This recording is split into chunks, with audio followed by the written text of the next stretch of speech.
Bueno, estamos hoy aquí para hacer un pequeño, bueno, no sé qué tan largo vaya a ser este análisis del capítulo 18 de Eric Zero de la segunda temporada, o capítulo 43. Eh, Seguimos con el flashback. En este caso, comenzamos con... En este caso comenzamos con fuera de la tumba, con Ryutsu contándonos la historia, como, como se tenía previsto, básicamente como lo había comentado anteriormente. Ella realmente hizo la prueba, al parecer la pasó. Después de todo, ni siquiera eran las memorias de ella, por lo tanto, lo que ella tuvo que enfrentar era algo a lo que era completamente ajena, ¿verdad? Esta Shima. Entonces, lo que vio fueron las memorias de Ryutsu Meija. ¿Y qué vio? Pues vimos Beako.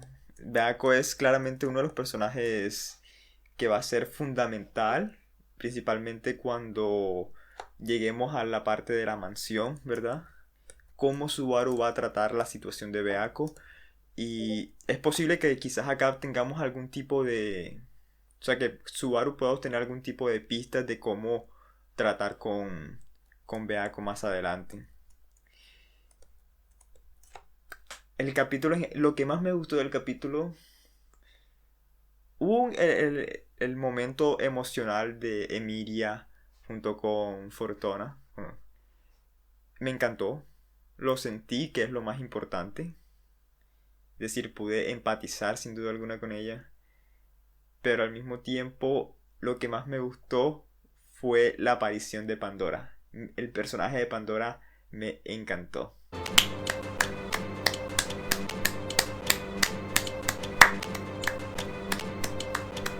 Excelente estuvo ese personaje, la verdad.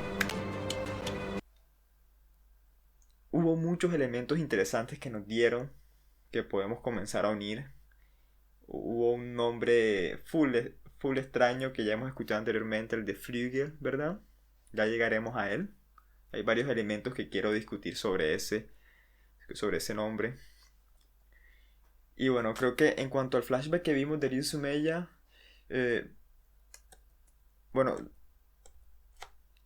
en review general solamente está Ryu Sumeya siendo amiga de Beako, es decir, Beako se abrió a Ryutsu. Vemos que la actitud de Beako nunca ha cambiado, ¿verdad? Bastante arrogante, pero más que arrogante, la expresión normal, la expresión moe para definir a este tipo de personaje es tsundere, ¿verdad? Entonces vamos a quedarnos con eso. Es decir, que a pesar de que externamente se muestra de esa manera arrogante, internamente en general es bastante dulce, por así decirlo. Aunque también, por lo que dice Kidona, es una niña en ese momento, en ese entonces. Por lo tanto, su actitud también va a ser reminiscencia de cómo se comportaría un niño que se siente especial, ¿verdad? Sí, ya, un poco arrogante. Pero no con malas intenciones. Eso es lo otro. Entonces vamos a dejar en que es una tsundere. Hay un elemento de traducción que me pareció full interesante. Cuando Ryusu se encuentra con Beako y ella le dice, bueno, la explicación que ella da del por qué no dice nada cuando Beako le habla. Y es, o sea, la traducción que hicieron en español me pareció full interesante. Aquí, no, más atrás. ¿Dónde está? Aquí. Me quedé prendada. Ujú. Me quedé prendada al ver su semblante taciturno. Bueno, quizá, o sea, es muy poética, ¿sí? También hay que recordar que esto al parecer se dio hace 400 años o incluso más, es decir, antes de que Kidona estuviese en el estado en el cual sabemos que está, ¿verdad? En que pereciera frente a la bruja de los celos, o de la envidia, como le quieras llamar. Entonces, esta forma de hablar claramente hace reminiscencia de una forma bastante como vieja. Por ejemplo, sí, sí, como de épocas antiguas, pasadas, de hace tiempo. Eh, entonces usa estas palabras muy poéticas de me quedé prendada al ver su semblante taciturno, ¿verdad? Como que me hago, o sea, como que en palabras coloquiales o de hoy en día sería como que oh, me gustó mucho el, tu expresión, ese semblante, tu expresión tan tranquila, ¿sí? En el cual, ese estado tan tranquilo en el cual se encontraba Beaco. Eso es taciturno, ¿verdad? Como estar tranquilo, como estar calmado. Entonces, una elección de palabras muy, muy extraña, sin duda alguna. Voy a quitar el sonido, alguien me está escribiendo por Discord tanto. Eh, ¿Cómo lo hacen en los demás idiomas? En inglés dice, te vi parada allí eh, mirando tan wistful. No sé qué es exactamente wistful, pero sí como que mirando tan calmadamente quizá. No lo sé, no sé exactamente qué es wistful, pero vemos que no usa ese tipo de palabras tan como prendada, que es una expresión muy extraña, y semblante taciturno, aunque wistful quizás sí sea extraño, no lo sé, pero no es tan... Ah, and I was captivated, ajá, eso es lo que significa prendado, estar prendado, ser cautivado, sí, también. Pero estar cautivado es una palabra mucho más normal. Portugués también dice lo mismo, la vi parada, pensativa y quedé encantada. O sea, usan palabras mucho más normales. Entonces la expresión en español me parece excelente. Y vimos a Rosuaro también. Pero la gran pregunta es el mismo Rosuaro. No lo sabemos. Porque este Rosuaro que vimos acá, vemos que no tiene... ¿cómo se llama esto? Policromía. Multicromía. No me acuerdo. Pero cuando tienen ojos de diferentes colores. Entonces... ¿Dónde está ese Rosuaro? Además es un Rosuaru mucho más amable, por lo que parece. Pero claro, o sea, entonces, y por lo que dice Ram, nos deja la duda de que si era el mismo Rosuaru o no. Pero por la conversación que tuvo Rosuaru con Subaru, nos hace pensar de que él ha vivido, o sea, él conoció a Aikidona y ha vivido desde hace unos 400 años, al menos, por lo que dice que sus ojos como que me dejaron encantado desde que lo vi, desde que la vi. Entonces, ahí queda ese estado como que Ram cree que este Rosuaru de ahora no es el Rosuaru de antes, pero hay varios indicios de que sí es seguramente el mismo Rosuaru, pero vemos que hay un cambio por lo menos en los ojos, pero físicamente el resto se ve parecido. Entonces, lo de los ojos o sea, no es un elemento, no es una razón fuerte para justificar de que son Rosuarus diferentes, ¿sí? Quién sabe, o sea, porque uno puede decir, no sé, hay un elemento de magia que lo puede hacer cambiar o simplemente hace parte de su vestuario de payaso, por ejemplo. Hmm. Entonces no es algo por lo cual decir que son diferentes. O sea, no es una justificación fuerte en absoluto. Pero queda esa duda de si realmente eran el mismo o no. Y si son el mismo en cómo ha sobrevivido él estos 400 años. ¿Él es humano o no? Y esa pregunta nuevamente se aplica a Yusu. Ahora que llegamos nuevamente a la prueba de Emilia. Yusu, por lo que dice Reguru, sabemos que Yusu al parecer es un espíritu también. Eh, Creado por quién, no sabemos, pero a pesar de ser un espíritu, tiene características humanoides muy fuertes.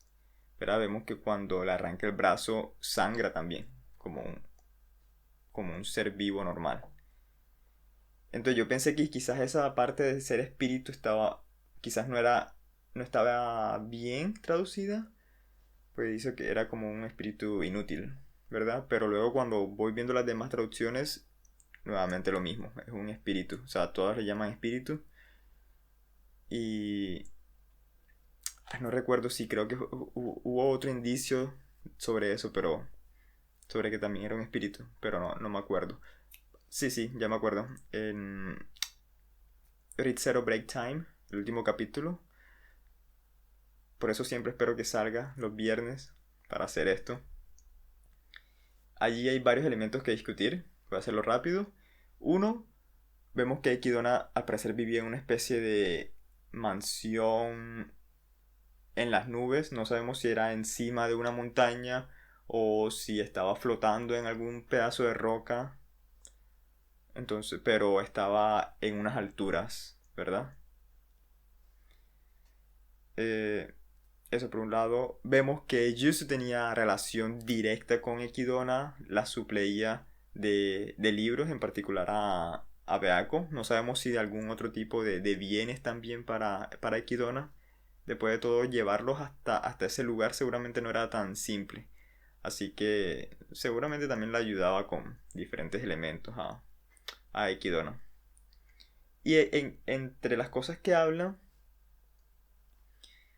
eh, apare- aparece, creo que él dice como que, bueno, para alguien como yo que que vive demasiados años, algo que ya que vimos en el capítulo anterior, de hecho, es decir, él no es un humano corriente. Y entonces todo parece indicar de que sin duda alguna tiene que ver con ser un espíritu o no. O sea, posiblemente es un espíritu, pero es un espíritu diferente a, por ejemplo, a Beako. Porque vimos que cuando Ersa logró apuñalar a Beako, era la forma como, o sea, su interior era completamente diferente al, al de Yuzu, que es mucho más humano en ese sentido. ¿Qué más? Ah, bueno, y también ese capítulo de Break Time termina diciendo básicamente esta Beako que coge un libro que está, obviamente tiene el silabario de Ritzero. Así que no sé exactamente qué dice. Quiero ponerme a la tarea de hacer, o sea, de ver cómo traducir literalmente desde el hiragana y katakana a este silabario. En algún momento lo haré. Pero lo importante de esto es que ella dice, tal como, no recuerdo quién se lo dijo, pero tal como se preveiría, usar el factor de la bruja crea, o sea, crea este estado de locura. Entonces ella se pregunta, pero entonces ¿por qué a ese hombre no le pasa nada? Obviamente luego vemos que se refería a Subaru, claramente. Y se comienza a preguntar, ¿será que es él como el indicado, el que yo estoy esperando, obviamente? Obviamente ya no termina la frase, pero ella todavía sigue con esa duda. Es decir, ese es un elemento importante que, porque esto nos está diciendo que hay cabida para cambiar, para cambiar ese estado de Beaco. Y una de esas opciones es que Subaru simplemente le mienta. Pero ¿lo hará? Es decir, es como la opción más simple. Que él le mienta diciéndole que él es esa persona. Pero ya vimos que ella, el loop anterior, no se lo creyó. ¿Verdad? Desde un principio eh, desechó esa opción. Pero me pregunto exactamente por qué. Si hay alguna otra razón detrás del que lo haya desechado. Pero más allá de eso, el punto es que parece que hay cabida para que él le pueda mentir. Pero la otra pregunta es, ¿si realmente él escogerá esa opción de mentirle? Conociendo a Subaru, posiblemente no. Y si no lo hace, ¿qué otra opción le queda? ¿Cómo poder, eh, cómo poder convencerla? Ya veremos. Luego aparece Pandora. Pandora me encantó. A diferencia de Regulus, es un personaje mucho más calmado, con una paciencia increíble. Me llevaría mejor con ella, sin duda alguna. En cambio, Regulus es como un niño caprichoso, arrogante también, que, o sea, me parece molesta su actitud. Pero eso no quiere decir de que no lo aprecie, de que no me agrade esos diálogos sin sentido y estúpidos esos monólogos que él comienza a hacer. Pero como personaje, sin duda alguna, Pandora me encantó. En una palabra, es un personaje sublime. O como lo podría decir mejor Rei Baten Kaitos. 想像以上だった。いいね、いいよ、いいさ、いいな、いいかも、いいともいいじゃない、いいだろうともさ。Hay... Mm, hay un elemento aquí interesante sobre cómo está organizado el culto de la bruja. Entonces, de lo que vimos, podemos decir que Pandora, sin duda alguna, tiene una posición más alta que que la de Regulus. Y a pesar de Regulus ser tan caprichoso y de hacer básicamente lo que él quiera, o sea, lo que él quiere, sigue ciertas órdenes de Pandora. Lo cual resulta extraño, sin duda alguna. Pero, o sea, vemos que después él rompe ese patrón cuando ella trata de anular su ira, de pedir que se calme, pero más allá de ese momento, como que ya es o sea, la gota que rebasa el vaso, él sigue ciertas indicaciones hasta cierto punto, siempre y cuando no atenten con su carácter y con quién es él. Entonces pone en perspectiva cierta jerarquía en el culto, en el cual tenemos Pandora, luego tenemos a Regulus, y posiblemente en la misma posición, en el mismo nivel, los otros arzobispos. Y más abajo vemos que el, está Yuzu. Y Yuzu es ascendido por Pandora a arzobispo en el momento en el que usa el factor de la bruja de la pereza. Pareciera que Pandora sabía lo que iba a pasar, es decir, que iba a ser consumido por completo por ello.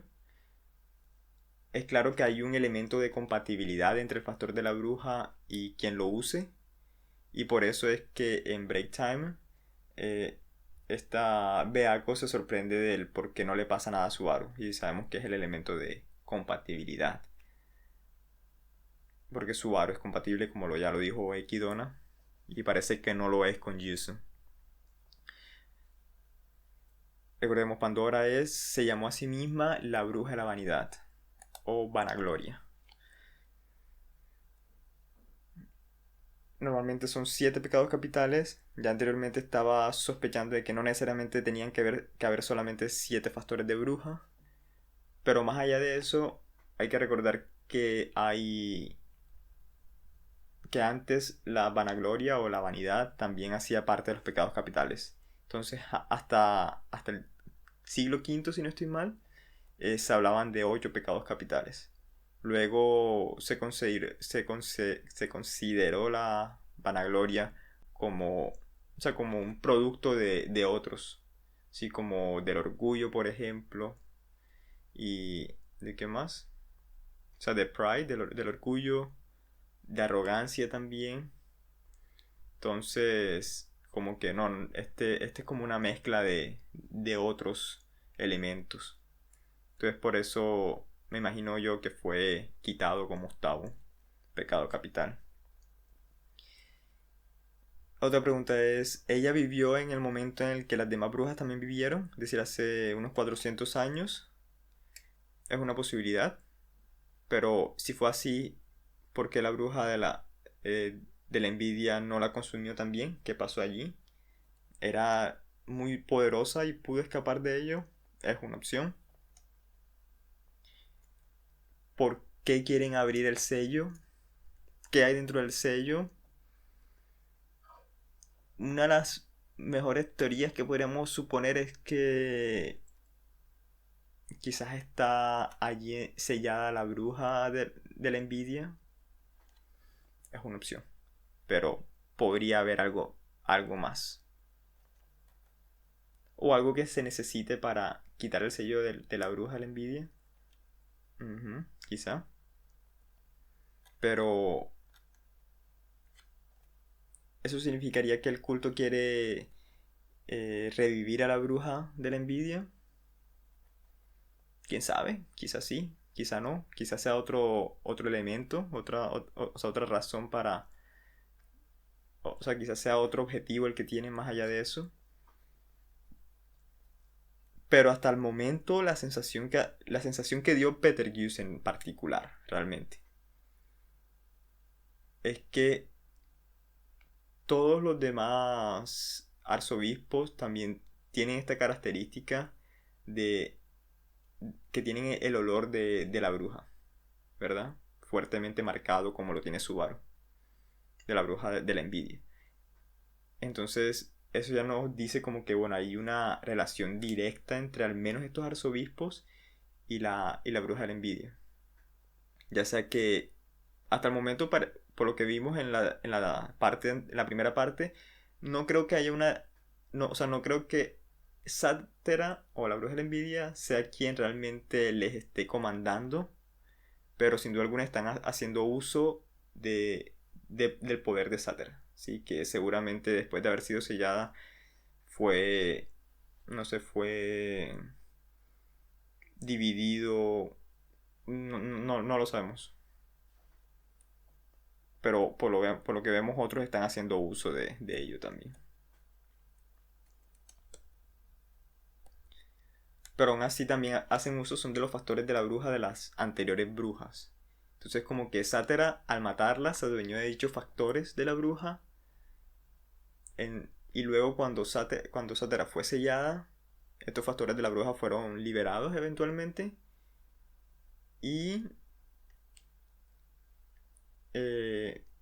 Pero ya estaban envueltos también en cierta medida con el poder de Sátera.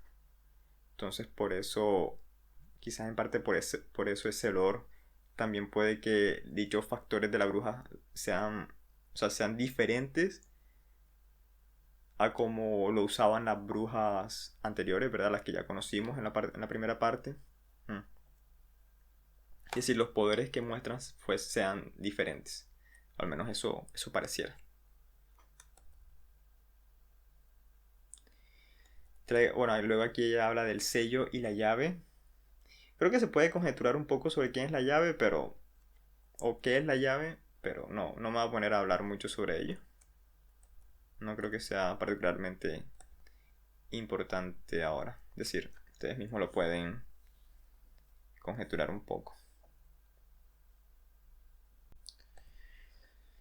Luego ya nos enteramos, ya sabemos bueno, aquí hay un elemento en el cual ella pareciera que muriese. Era cuando la ataca Fortuna.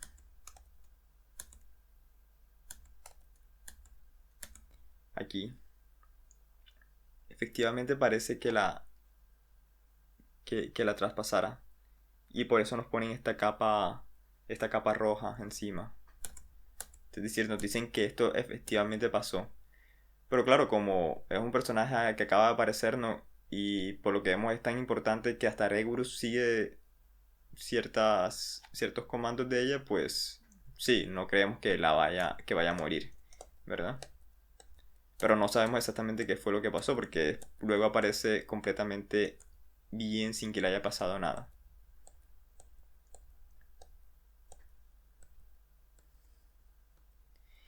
Luego nos enteramos qué fue lo que le pasó a Jisoo, de cómo llegó a tener dicho factor, aunque fueron básicamente las drogas. Betelgeuse Romane Conti 司教良い旅を。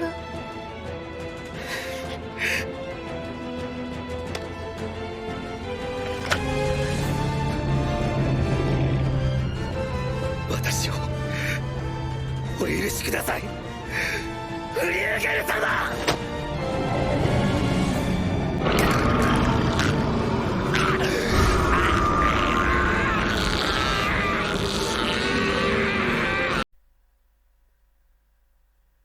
Hacen mal las drogas. Y este elemento del factor de la bruja, de la pereza, al parecer se lo dio a alguien llamado Früger. Früger ya no es un nombre completamente ajeno, ya nos los han soltado anteriormente. Nos lo dieron en el... ¿cuándo no nos lo dieron? Se me olvidó. Capítulo 19. Sí, luego del capítulo 18, en el capítulo 19, cuando van a luchar contra la ballena, que se están organizando, llegan al lugar.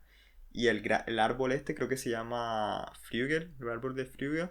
Y no solamente eso, sino que en el árbol aparece, recordemos que Subaru dice algo como que, oh, ya alguien ha escrito su nombre aquí. Y le pide a Remu, dame un cincel y un martillo para grabar los nombres. Luego ella dice, incluso si, o sea, como que si me pide, o sea, incluso si me pides eso también, o sea, yo me enojaría, ¿sí? ¿Por qué? Pensé como que, bueno, uno puede pensar, es que Eren es una completa ambientalista, no le gusta que traten los árboles de esa manera. Pero no, es porque seguramente Subaru iba a escribir los nombres de Subaru y Emilia. Entonces, por eso ella se molestaría si hiciera eso. No iba a escribir el de Eren. Pero lo importante acá es que Subaru dice efectivamente que alguien ha escrito el nombre. Luego nos enfocan un poco... Luego nos enfocan eso un poco. Y adivinen qué, realmente hay talladas unas letras, bueno, no son unas letras, unos katakanas y unos kanjis. Y esos katakanas, por lo que pude ver, corresponden a Fryugeru, ¿verdad? Como se diría en japonés. Fryugeru, que significa Flügel, ¿verdad? Acá Peter Gu se lo llama Flügel, bueno, lo escriben solamente Flügel, pero está mal, tienes que poner lo que sería el umlaut, los dos puntos en la U, porque es una palabra que viene del alemán realmente, Flügel, que significa, no puede ser ala o alas, plural o singular. Entonces por eso es que cuando lo escriben no es Furugeru, sino Ryugeru. Y luego aparecen otros dos kanjis abajo. No estaba seguro el primer kanji. Realmente no tenía idea, solamente traté de escribirlas. Traté de mostrar los patrones de lo que creía que pertenecían al kanji. Y el segundo kanji, al principio me dio la impresión que era el kanji de montaña, por ejemplo. Pero luego vi que luego vi que podría parecerse al kanji de encima, ¿verdad? El kanji que ven allí. Y estos dos kanji juntos me dio algo que parecía tener sentido. Así que me quedé con esa interpretación por lo pronto. A menos que haya alguna mejor. Ese kanji que es el que ven allí, que es Sanjo. O Sanjo, realmente. Sanjo. Ese kanji por sí es un sustantivo, significa visita. Pero también es lo que uno llama un suru verb. Suru es hacer. Y normalmente un sustantivo junto con el verbo suru puede formar un verbo diferente. Entonces, por ejemplo, estudiar. Estudiar es benkyo, es estudio. Y hacer estudio es estudiar, es decir, benkyo suru. Entonces, a eso se le llaman suru verbs. Entonces, por ejemplo, besar. Besar es... Beso es kiss, que viene obviamente del inglés kiss. Ellos también tienen una palabra para besar propia, pero usan bastante estas palabras que vienen del inglés. Entonces sería kisu suru. Lo mismo pasa con sanju. Sanju, que es visita. Sanju suru es visitar. Entonces, el punto es que no está el verbo suru. Entonces da como la impresión de que lo que dice es Flügel, visitando, ¿sí? O Flügel de visita o algo así. Entonces básicamente como para dar la sensación de que Flügel estuvo allí. Sí, él estuvo allí. Y bueno, quizás esto no parezca importante, pero lo importante es que lo que estaba tallado en el árbol claramente es un mensaje para alguien que pueda leer katakana, hiragana y kanji. O sea, alguien que sepa japonés. ¿Sí? Eso es importante. Porque en ese mundo nadie entiende esos elementos del japonés. Ellos tienen su propio silabario. Esto nos dice inmediatamente que Flügel era alguien, bueno, o aprendió eso de alguien que vino del mundo de Subaru, o Flügel también era alguien como Subaru, alguien que fue traído a este mundo. Ya esto nos dice por primera vez en el anime que hay personajes que no son, o sea, que son como Subaru. En el manga se nos habló de otro personaje, pero o sea, no podemos decir exactamente que ese personaje venía también de la época de Subaru, de Japón, pero nos hacen ver que dicho personaje, bueno, él mismo se dice que no es de ese mundo.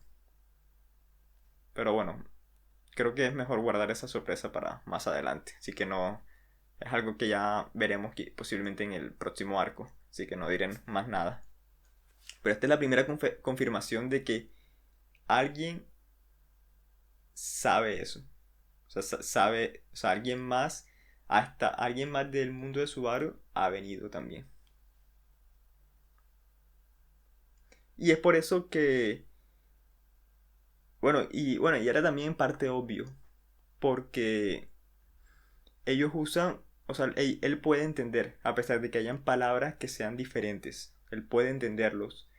Y claro, uno normalmente dejaría eso a un lado y diría, ah, no, claro, es que él los puede entender, pues si no, el desarrollo de la trama sería aburrida, ¿sí? Sería un poco, o sea, como que para facilitar esa comunicación y el desarrollo de la trama eventualmente. Pero hacen énfasis en los pensamientos de Subaru cuando él dice, no puedo leerlo, pero puedo entenderlos, ¿sí? Y bueno, ya esto nos va en Read Zero, a pesar de que haya una plantilla de típico Isekai, ¿verdad?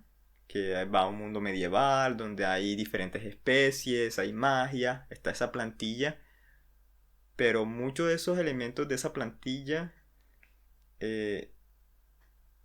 no son cuestiones del azar. Entonces eso es importante.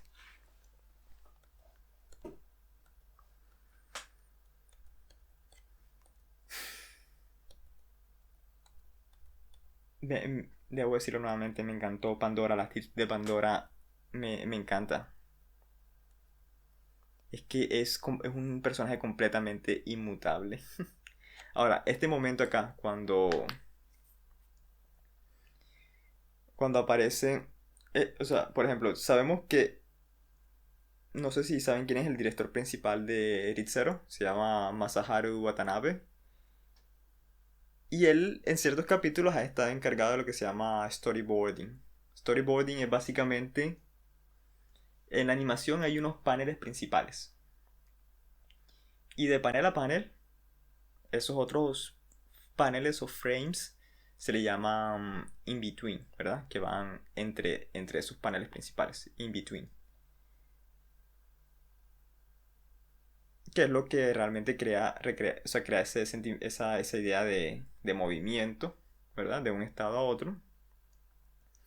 Entonces, storyboarding lo que es básicamente hacer un esquema simple de los paneles principales del cómo va a estar la cámara posicionada y de cómo se van a hacer los movimientos, en qué sentido, cuánto tiempo tienen que demorar esos movimientos. Pero sí, o sea, algo muy, muy simple. Uno puede saber qué tanto estuvo involucrado, por ejemplo, Watanabe en el storyboarding. O sea, cómo se posiciona la cámara, cómo se ven cómo se ve los frames, ciertas escenas. Uno de esos elementos muy característicos de él son los ángulos extraños, ángulos muy diferentes, y en particular o sea, este elemento curvado, ¿sí? Como si fuese, o sea, como si pudiese ver la curvatura de la Tierra o algo por el estilo. Entonces se ve que el suelo está completamente curvado, ¿sí? Es decir, la cámara, la forma como lo capta la cámara hace que se curve, ¿verdad? Que se curve hacia los extremos. Entonces eso es muy característico de él y lo vemos a través de todo el capítulo. Esas escenas.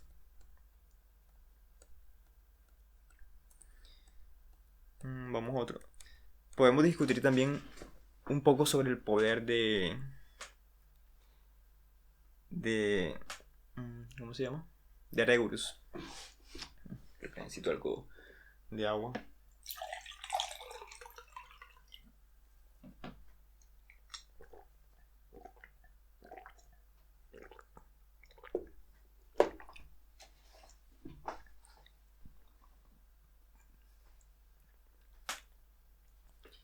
Podemos discutir algo sobre el poder de Regulus. Y hasta el momento, uno parece invencible.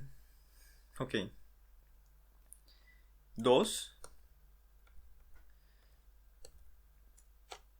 A pesar de, es decir, se le puede golpear siempre que él esté desprevenido. Y sí, se le puede tocar. Pero también cuando está al tanto cuando está en guardia, crea una especie de barrera. Que nada le llega. Absolutamente nada. Ese es uno. Nuevamente en este momento vemos cómo se ve Watanabe haciendo el storyboarding. Ya hablaré de esta escena también importante, interesante. Entonces, por ejemplo, esta escena en la que ¿cómo se llama ella? Ekidona hace el cambio de lugar. Vemos cómo se mantiene el ángulo de la cámara, ¿verdad? Cuando hace el cambio de lugar. Entonces los poderes de Regulus aún son muy extraños, pero creo que es casi tan extraño como cuando vimos los poderes de Betelgeuse en el capítulo 15, ¿verdad? No sabíamos que era una mano lo que había atrapado a Arem. Bueno, él le llama mano invisible, pero no sabíamos qué forma tenía realmente. Si realmente era literalmente una mano o qué.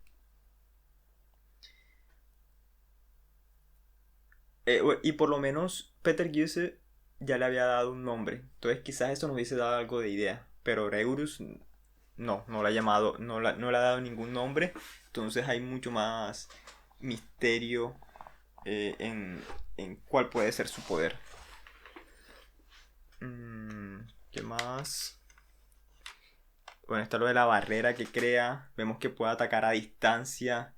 Vemos también cuando mata a Pandora, que lo que hace es echarle tierra y coge esa tierra y la moldea. La moldea como unas agujas y deshace por completo el cuerpo de Pandora. Entonces da la sensación como si fuese algún tipo de telequinesis. Y por ejemplo, cómo logra cortar el brazo de Betelgeuse. Y también cuando lo hace con el de Krish. Da la sensación de que usas el viento para lograr ese ataque. Pero no lo sabemos hasta el momento exactamente cómo funciona su poder. Pero es bien OP que es. Luego está la situación de Emilia con Fortuna. Creo que ahí no hay mucho que decir. Creo que es más una cuestión de sentirlo, ¿sí? Pero lo que sí diré es que hay un paralelo muy fuerte entre Paku y Fortuna. Demasiado fuerte. Uno, Fortuna también llama a Emilia Ria, como lo hace Paku. Otro, cuando ella se oponía a cambiar de lugar, quería saber qué le iba a pasar a Jisoo, pero por alguna razón ella reacciona al cristal que ella tiene en el cual se encontraba Paku. Y no sé exactamente cuál es la secuencia lógica que tiene Emilia acá, ¿verdad? Pues primero dice eso, luego piensa en Subaru,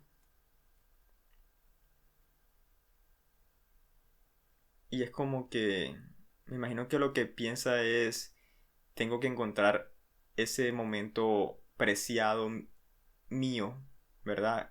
Algo que me ayude a seguir adelante. Y la mejor forma de encontrar eso es, pues, siguiéndome a mí para saber qué fue lo que realmente me pasó. Sí, o sea, qué es lo para poder ver de mejor forma mi pasado. Porque sus memorias todavía tiene que ser difícil para ella organizarlas de manera lógica.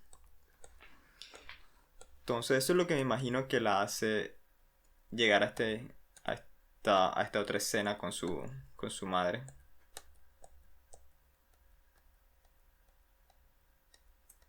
Creo que me voy a escapar toda esta escena. Como ya lo dije, a mí me encantó. Y es una cuestión más de sentirlo que, que de decir palabras.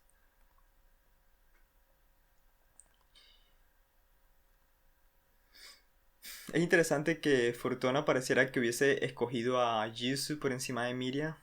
Pero hay que recordar que ella es una guardiana, así que tiene también cierto compromiso, como lo tiene Jisoo, o sea, de darle frente a estas principales amenazas, en particular Pandora, sabemos que al parecer ella es culpable de lo que sea que le haya pasado a los padres de Miria. Así que hay muchas más cosas más allá del hecho de que pareciera que Fortuna, eh, yo digo Fortuna porque así es como normalmente se pronunciaría en japonés, pero bueno, Fortuna como le guste más.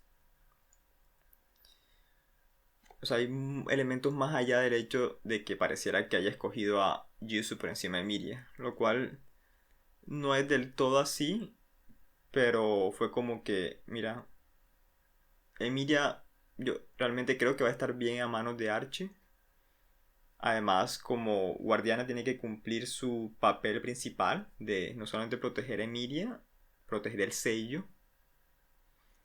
Además está la cuestión de Yuzu, un personaje muy importante para ella.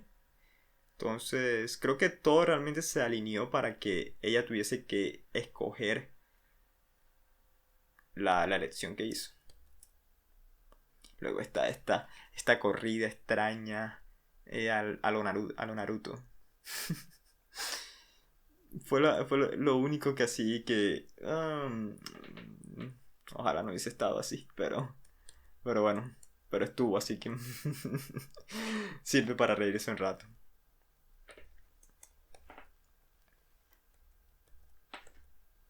Luego está la secuencia lógica de lo que está pensando Emilia.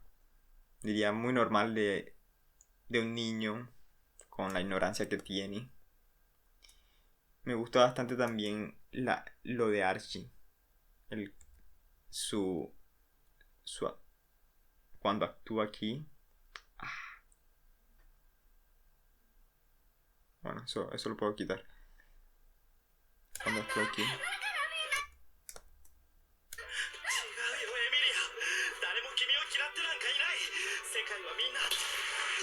No, antes de esto. antes de este momento.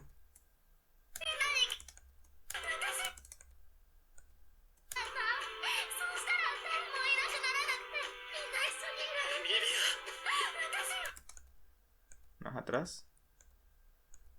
エミリアのせいなんかじゃない。誰のせいでもないんだ。じゃあどうして別れなの。そうしたらもういなくならなくてみんな一緒にいる。エミリア。 O sea, es que me encantó esta parte, aunque no sea realmente algo tan wow ni nada, tan increíble. Pero realmente logra comunicar el cómo yo me sentiría si Emilia me saliera con esas mismas palabras. ¿Sí? O sea, realmente empaticé por completo con el cómo él lo expresó, o sea, de manera perfecta. Me encantó. Es decir, es algo mínimo, pero importante. Y aquí la escena obviamente más importante es la aparición de Kurohebi. Sabemos que por lo que dijo Virgen anteriormente hay una relación entre la aparición de Kurohebi y la aparición del culto de la bruja. No de Kurohebi, pero de la ballena blanca. Entonces no sería extraño que fuese lo mismo con Kurohebi. Es decir, ¿pueden controlar a las mabestias? Quizá.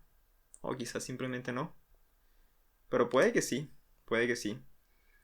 Y esto se añade a, por ejemplo, el por qué la ballena blanca no asesinó a Subaru en el capítulo 17, recordemos. Simplemente lo dejó allí y se fue con las mismas. Entonces, puede que haya un elemento en el cual pareciera que puede controlarla. Pero en ese momento no lo hizo realmente a voluntad. Entonces no lo sé. No sabría. O sea, no me atrevería a decir que la pueden controlar, pero sin duda alguna hay una conexión. Vemos que el poder de la Kurohebi es simplemente tocar a alguien y básicamente envenena por completo tu cuerpo como si estuviese gangrenándose y más allá de eso. Como si estuviese en llamas de repente todo su cuerpo. Y al parecer no logra, o sea, logra que fuese más lento, pero no logra realmente frenarlo. Y al final vemos cómo lo consume por completo. Lo vimos por poco tiempo, pero fue un personaje que me agradó bastante.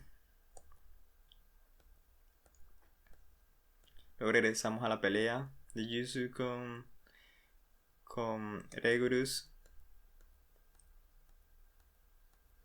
Luego está lo otro importante, claramente es el poder de Pandora. O sea, es un poder increíble. Al parecer puede reescribir la historia, literalmente. O sea, el pasado, el presente, también el futuro.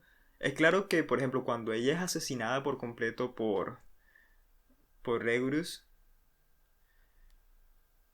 debe haber un mecanismo que se activa inmediatamente para contrarrestar ese futuro. Entonces hace bastante reminiscencia de lo que sería, por ejemplo, Izanagi en Naruto. Pero ese poder que hace cambiar el resultado, el destino.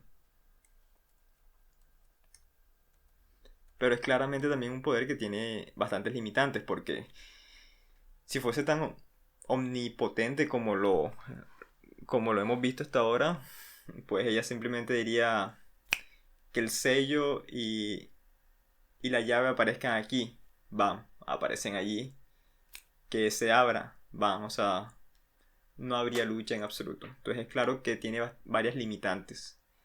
Nos dio un elemento también interesante, que Regulus tiene esposas, tiene su propio harem. Un personaje como él. Eso nos hace pensar sobre qué tipo de esposas realmente están allí porque quieren, están siendo presionadas, o tienen una, ¿cómo se llama? Y tienen un carácter muy similar al de él también. Quizás sean el uno para cual. Bueno, no lo sabemos, pero está eso. y logra enviar a Eurus de regreso a dicho lugar. Entonces no sabemos cuáles son las condiciones que tiene dicho poder de Pandora, cuáles son las limitantes, pero es increíble y no creo que sea fácil de resolver en absoluto.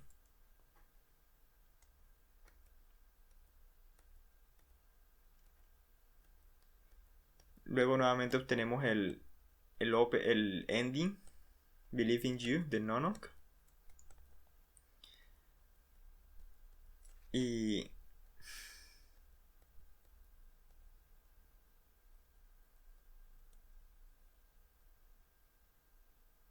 vemos al final aparece que ya la situación esta de Pandora con Fortuna y Yuzu ya acabó. Sí, ya está esperando a Emilia en aquel lugar. A menos que a menos que esté pasando simultáneamente y ya se pueda dividir en dos, pero no sé, no lo creo. Realmente creo que lo que pasó acá que vemos ya pasó anteriormente. Emilia se tomó su tiempo para poder lograr llegar al sello. Y mientras llegaba, ya Pandora había resuelto la situación con Yuzu, Fortuna, y había llegado al sello. La gran pregunta es: ¿qué pasó con Fortuna y con Yuzu? Es claro que Yuzu pues no murió, por lo que vimos que él se convirtió en Peter Gysi. Pero Fortuna, ella tampoco parecía que tuviese intenciones de asesinarlos. Pero ya veremos. Bueno, yo creo que dejamos aquí. El siguiente vamos a terminar esta primera prueba de Emilia seguramente. Vamos a terminar el flashback de Ryusumeya. Y con suerte comenzaremos la segunda prueba ya de Emilia, posiblemente. La cual al menos, o sea, por lo menos no debería golpearle tan fuerte. Porque sabemos que a Subaru le golpeó tan fuerte. Es por esa capacidad, o sea, por ese, ¿cómo se llama? Por su poder en particular, que le hizo creer que esas otras posibilidades también eran reales. Lo cual de hecho nunca nos dicen de que no lo sean. Solamente nos dicen de que no se pueden confirmar de que lo sean o no. Y la única que puede tener conocimiento sobre eso es realmente Sátera. Entonces queda ahí en el aire de si eran reales o no. Pero bueno, creo que con esto voy a terminar. Y nos vemos en el próximo capítulo.